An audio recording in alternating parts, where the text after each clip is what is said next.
The arrival of Augusta and Yuno in Wuthering Waves 2.6 is not necessarily a meta shift, but it's a calculated attempt by Kuru Games to disrupt certain team comps you've been clinging to since launch. They aren't just new units, they're animation power creep in its purest form, wrapped in shiny banners and whispered promises of balanced gameplay. Well, let's be honest. You know they're going to be strong. The devs know they're strong. And your wallet? It's already sweating. In this video, we're diving deep into their combat roles, exploring not just what they do on paper, but how their abilities, passives, and synergies can completely redefine both team strategy and in-game decision making. Yo, welcome back to the channel. Kamusta po sa inyong lahat? In Phase 1, Augusta steps into the spotlight as a main damage dealer whose forte circuit thrives on heavy attack scaling, instantly marking her as a high priority field unit for any serious player. Her outro skill doesn't just buff, it hands out a team-wide 15% damage amplification to all element types, ensuring that every resonator in your rotation suddenly feels like they've been given a personal damage steroid. This is not some subtle background buff you forgot about. It's a bold in your face call to shatter your own damage benchmarks and push the limit of what your team can do. Her kit hides more than just damage. Her first passive unlocks a shield that refreshes every second when she attacks. Every second. That's not utility, that's a defensive fortress that just happens to swing a giant sword. Whether this shield can be transferred to other resonators is still a mystery, but the implications are huge. If transferable, Augusta doesn't just defend herself, she becomes the backbone of your entire team's survival. Even if locked to her, the uptime alone makes her one of the most self-sustaining DPS units WUWA has ever seen. Augusta's damage ceiling climbs even higher through her sequences, which feed her crit damage like it's a bottomless buffet. In heavy attack comps, she becomes a monster, especially alongside partners like Yinlin, who thrives with her amplified damage windows.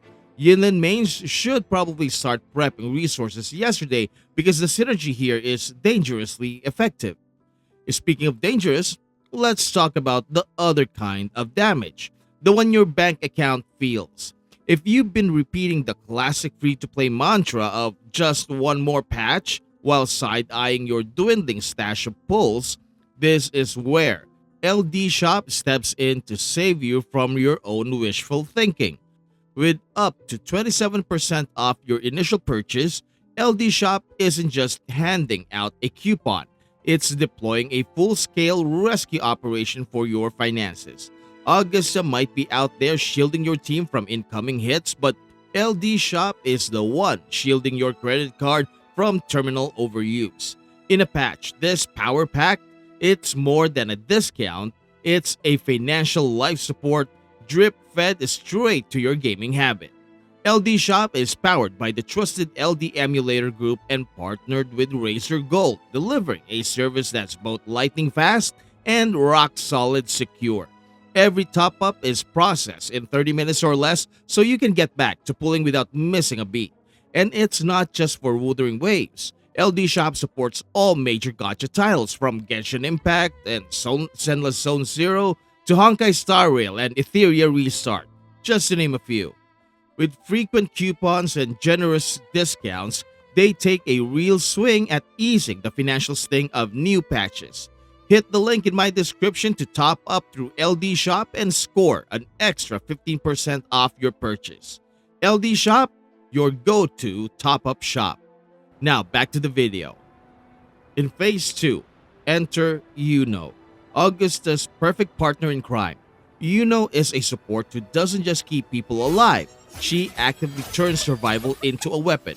Her forte circuit delivers healing and a personal shield. That shield is selfish at base, but if you unlock her fourth sequence, it transforms into full team protection. This means early adopters might see her as a healer-shielder hybrid, but whales will enjoy a full safety net for every resonator on the field.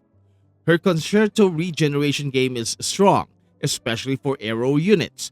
Thanks to her intro skill and liberation, she can keep the concerto energy flowing, allowing your team to cycle powerful abilities faster than the enemy can blink.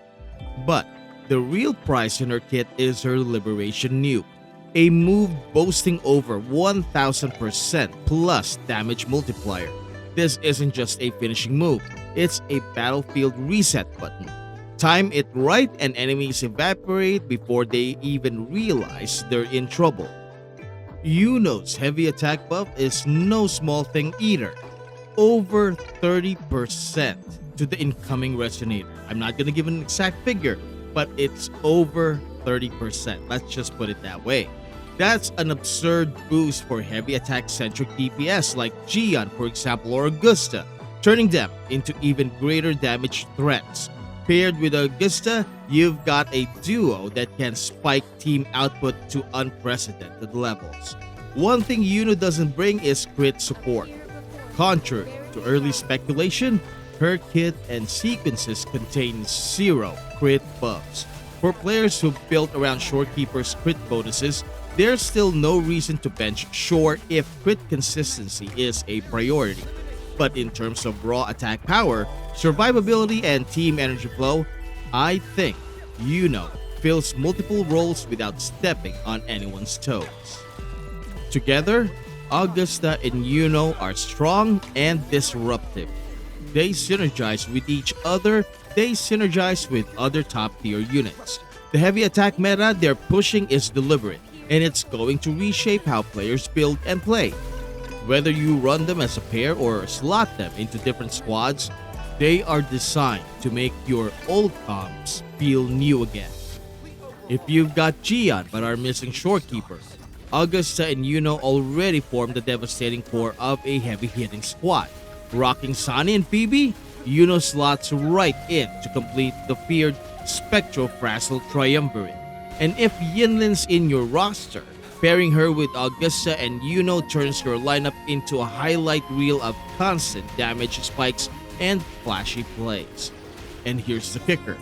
This kind of design isn't an accident.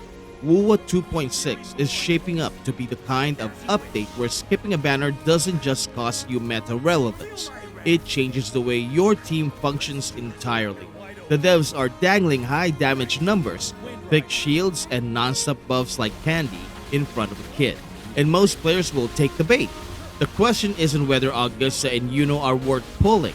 The question is whether you're ready for a game where they set the standards for what top tier means. So yeah, if this video resonated with you, please leave it a like, and if you haven't yet, subscribe to the channel and hit that notification bell so you don't miss future updates. Thank you so much for watching. Maraming salamat po, and I'll see you in the next video. Goodbye.